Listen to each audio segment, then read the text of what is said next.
Let's talk about Black Friday and your CD story. Sharon Horne-Ellstrom here. Today is Black Friday. The day after Thanksgiving has been dubbed Black Friday since the 1950s by the in 60s and 70s by the Philadelphia police originally. They're the ones that coined the term because they were describing the chaos and the hordes of people that showed up for the Army-Navy game, most arriving on Friday, as well as the hordes of shoppers that would come into Philadelphia, come into the city to shop the day after Thanksgiving. It became a tradition. Retailers over the years embrace the Black Friday idea as a stellar event, the event that would help them to really bolster and kick off their holiday sales for the year, because a lot of businesses, a lot of industries make the vast majority of their income right at the end of the year, Christmas, holiday season, etc. Lots of different industries, lots of different businesses. So they like to have a reason for people to come in. Retail especially likes to have a reason for people to come in and buy now. And they do that through sales and discounting. That's their business model. Now, I don't necessarily love that business model. I've been in industries where that actually is a race to the bottom of profitability and has destroyed businesses that I've worked with, not that I personally worked with, but that I've been involved in. And a party, an observational party to the impact of the discounting mindset and we compete on price alone. If you are not the lowest price, lowest cost provider, there's no advantage to being second least expensive, right? There's none, zero. And so you might as well cost the most. And that's a topic for another day. So today for Supersize Your Business, we talked about Black Friday. How do you use that to grow and build and supersize your business? I usually use it as a value add introductory offer to the products and services for whatever business I'm working with, or my businesses as well. I do not believe in discounting. We could talk about that if you've got an interest in that, but it's a longer topic than just a what am I up to now. So today I am not Black Friday shopping. At least I don't think I'm looking for anything. And I don't actually have a current Black Friday offer this year because of personal reasons and other things that I'm doing. Lots of people do. I like where that idiom came from. I think it's really interesting. It was actually in 1951 and 1952. It was called Black Friday in the Factory Management and Maintenance Journal. They did an article 2 years in a row in the early 50s that presented this idea.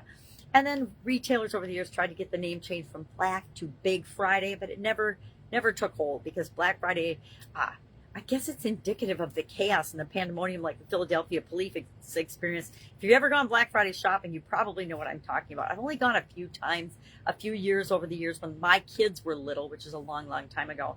And I'm sure it's changed now. I think a lot of it now is just online. People do online shopping.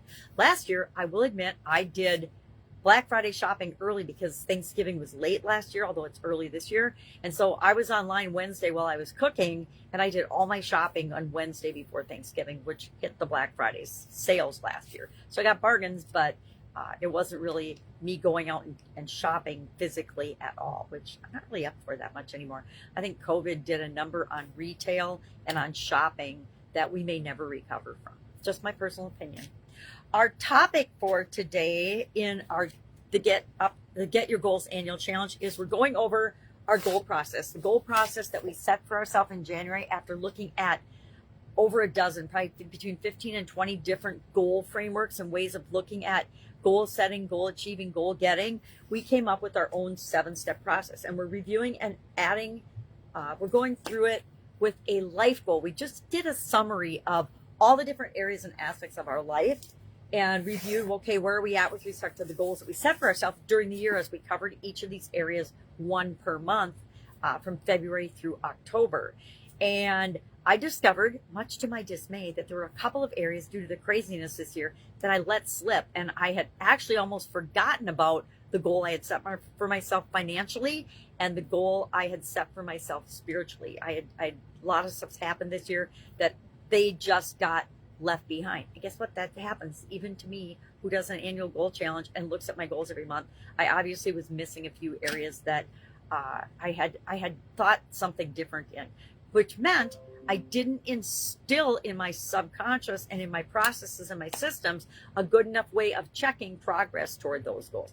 But it's going to work out to my advantage because it allows me to combine the spiritual, the financial, and my contribution goal all into one to create a bigger goal and a bigger impact than I would have if I'd done them separately. So I'm actually kind of excited about it. So our step one of this process is to think about our current story and our desired story. Why? Because that creates a gap between where we are and where we want to be, which causes us to see things and take actions and do things and notice things that we might not ever have noticed before because we've got that desired state identified. I am personally using the who, what, where, when, why, and how tool to identify my current story and my desired story today, but there's a lot of different tools we can use to tell our story. So we talked about that today in today's annual challenge. That's all I've got today. I am catching up. I'm cleaning up. I ate too much yesterday, like every Thanksgiving, but I still feel good because I didn't eat that much and I didn't drink that much. Anyway, if I can help you in any way, hit me up today. I am probably taking a relaxation day for the vast majority of the day today. I might do a little bit of online shopping. I'm working on a book, so I'm going to work on that. I am definitely going to ride my exercise bike. But if I can help you anyway, please ask. Otherwise, have an awesome Black Friday, and I will be cheersing you from the comfort of my home, surrounded by friends and family. Have an awesome day, and I'll, of course, be with you tomorrow.